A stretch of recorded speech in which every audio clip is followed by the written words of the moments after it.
It's speared in olive. Yeah. That's what I was told to say. Are we gonna do a quiet one next time?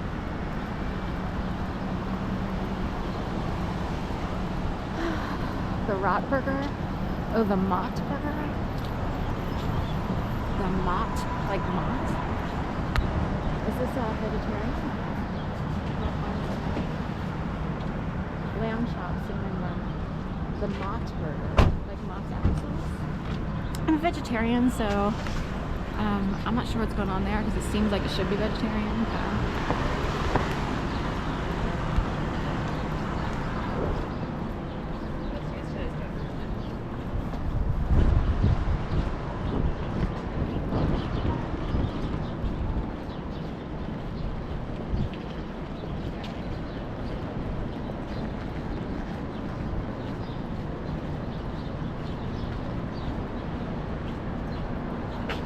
With my money.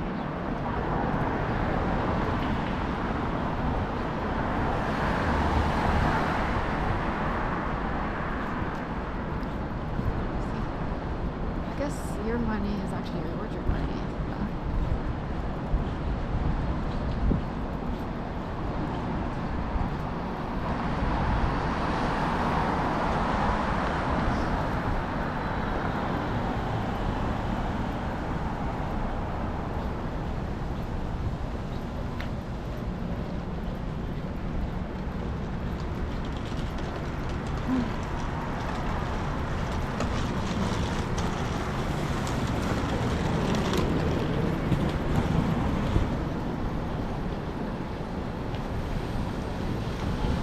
BNY, Bank of New York, Melon Bank there at 1735. I'll show you the logo. Let's see, are we at 1735 Market. It looks a lot like the watermark of the at night surveillance video at Texas Roadhouse restaurant with Katie and Katie Proudfoot and Sebastian Rogers. So it's close enough. I guess it's like White Cap Mountains over here. It might be more what they're trying to go for.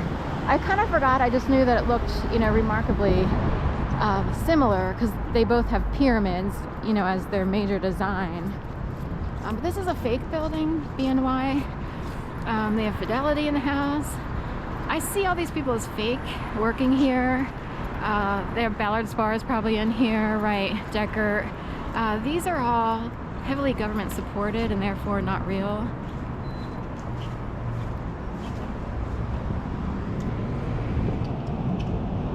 Spar like punching people out. So I guess those are snow-capped mountains, and then it looks like the snow would be, on the southern side. The northern side is this side, I guess.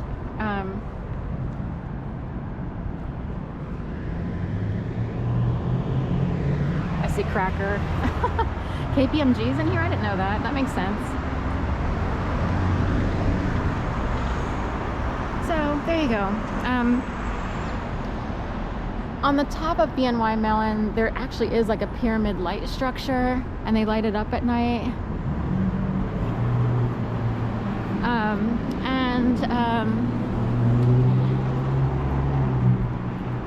They sort of shot the movie or used scenes from BNY in the Philadelphia Story with Tom Hanks when he was a lawyer who wound up with AIDS, diagnosed with AIDS or HIV, and then it turns to AIDS, full-blown AIDS. And the whole story is about him winning a case against his own law firm. Like, I don't know if he was made partner or what, but I think he was like actually a partner in a law firm.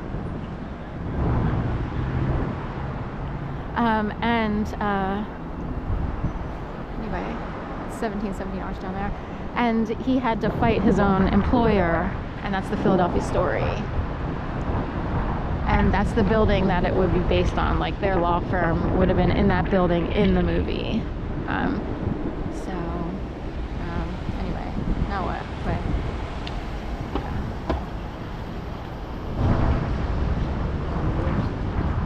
ages ago. It's like 80s or 90s maybe that movie came out. I have to look back. It's probably the 90s. I feel like the 80s is pushing way back.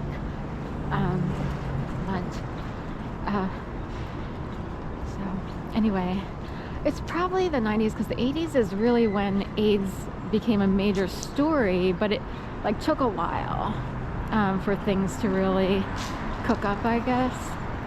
Turns out my birthday is on World AIDS Day, December 1st. I was born first, I was 1970.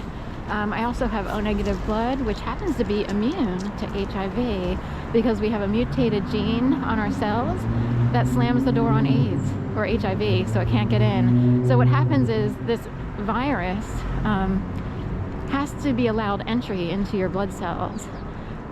People with all other blood types don't have the lock mechanism to keep HIV from getting into their blood cells, but O-negative people do have a locked door on such a virus for some reason, and I guess we're superior.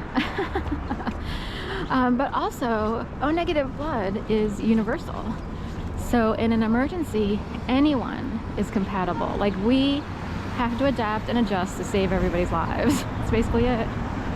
Everybody else is, you know, SOL. If they can't get their own blood or O-negative, they are SOL. So you guys need us.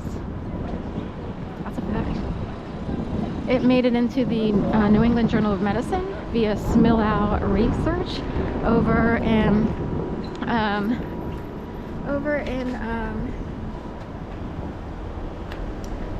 whatever you call it, West Philadelphia, in the medical center area where Children's Hospital is, and the Founders Building, and Penn Medicine, and all that stuff. By the way, here's Independence Blue Cross. A friend of mine wondered about this building because of the shooting up in New York City of the United Healthcare guy or whatever. And he's like, he wondered how many people were sort of like, became upset about United Healthcare, or healthcare in general, the healthcare problem. The healthcare agenda really stems from the Obama administration in 2008, right? That was universal healthcare for all, health gap.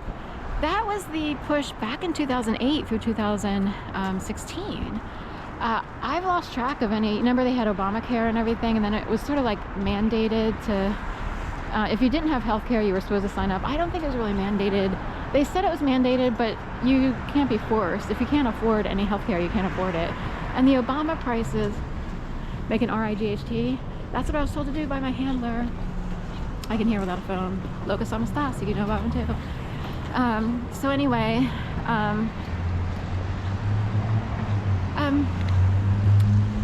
I couldn't afford anything, so there's too many people to keep track of. There goes Peels.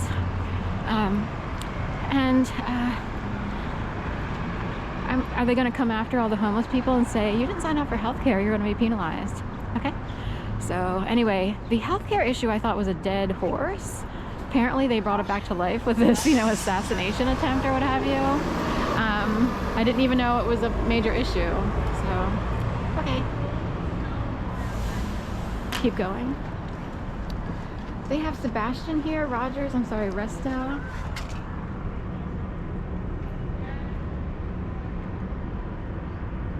And what's interesting is there's Sebastian Resto, not Rogers. But also